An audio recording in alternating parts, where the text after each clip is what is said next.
जय माँ मरिया आप सभी को। मरी माँ सदा सहाय। आज हम बात करने वाले हैं महाभैरवी साधना के बारे में, जिससे स्वयं महाकाल भैरव प्रसन्न होते हैं। महाभैरवी साधना कौन सी होती है, कैसी होती है, सात्विक ताम से क्या विधान होता है, इसका मूल मंत्र क्या है, सारी चीज मैं बताऊंगा।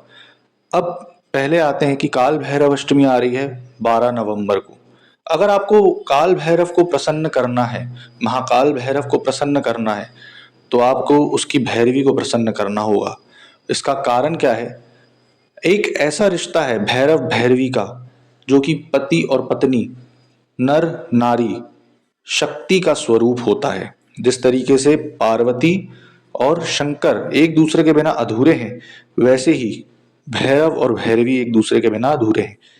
इसी कारण से अगर आपको भैरव को प्रसन्न करना है, तो आपको प्रसन्न करना होगा भैरवी को। जैसे कि आपका घर है, आपको अगर मम्मी को प्रसन्न करना है तो पापा को प्रसन्न कर लो, अपने आप मम्मी प्रसन्न हो जाएंगी। काम कर लो थोड़ा सा, है ना, घर का। अब इसी तरीके से जो महाभैरवी साधना होती है, महाकाल की शक्ति का ही स्वरूप है। उनका ध्यान मंत्र जाप आपके अंदर की सारी शक्ति को जागृत कर देता है। भक्ति, बल, जितनी भी आपकी ऊर्जाएं हैं, सबको खोलने वाला महामंत्र देने वाला हूं। ठीक। अब आपको बताता हूं कि इसकी साधना की विधि क्या होती है। ये साधना जो होती है, आप 11 में अगर करोगे तो एक दिवसीय 21 माला की होगी। ठीक। नॉर्मल डेज में करोगे 21 डेज की होगी, और प्रतिदिन आपको 5 माला करनी होगी।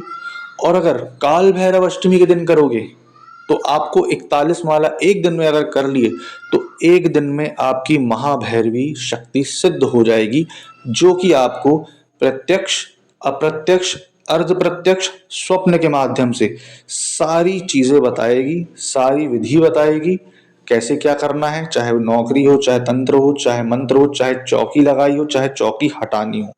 अब आते हैं कि इसका समय जो रहता है वो रात्रिकालीन का होता है।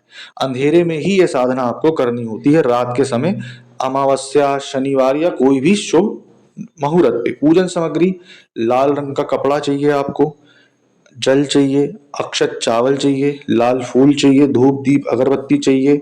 ठीक। उसके बाद विधि क्या है इसकी? सबसे पहले स्थान को स्वच्छ करके लाल कपड़े पे आपको देवी का मूर्ति अथवा फोटो आपको बैठाना है, विधिवत, जो मैं विधि बताऊंगा।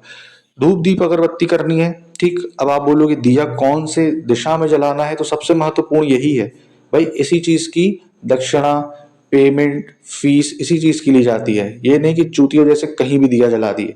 उसका एक दिशा, मुख, कोण, अग्नि, ये सारी चीज कोटि ये होती है। उसके बाद धूप दीप अगरबत्ती करके आपको 3 बार एक मंत्र बताया जाएगा, उस मंत्र का जाप करना है। फिर उसके बाद आपको आपके गुरु मंत्र, गणेश मंत्र, सर्व कार्य साधन मंत्र और फिर मूल मंत्रों का जाप करना है। जब आप मूल मंत्रों का जाप कर लेंगे, तब आपकी ये भैरवी सिद्ध होगी।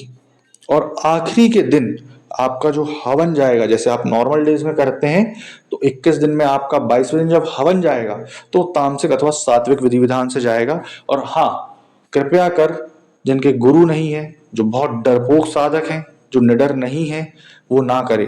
और जिस स्थान पे आप करोगे उस स्थान पे किसी भी स्त्री पुरुष का गमन आना जाना नहीं होना चाहिए, अकेला स्थान हो। सबसे पहली चीज, ब्रह्मचार्य का पालन आपको करना अति आवश्यक है।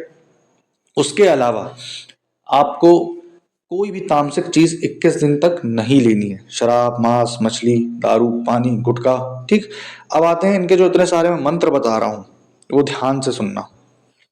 ओम, फिर आगे छोड़ दिया हूं मैंने भैरवी, फिर आगे छोड़ा हूं स्वाहा। ठीक। ये इनका मूल मंत्र होता है।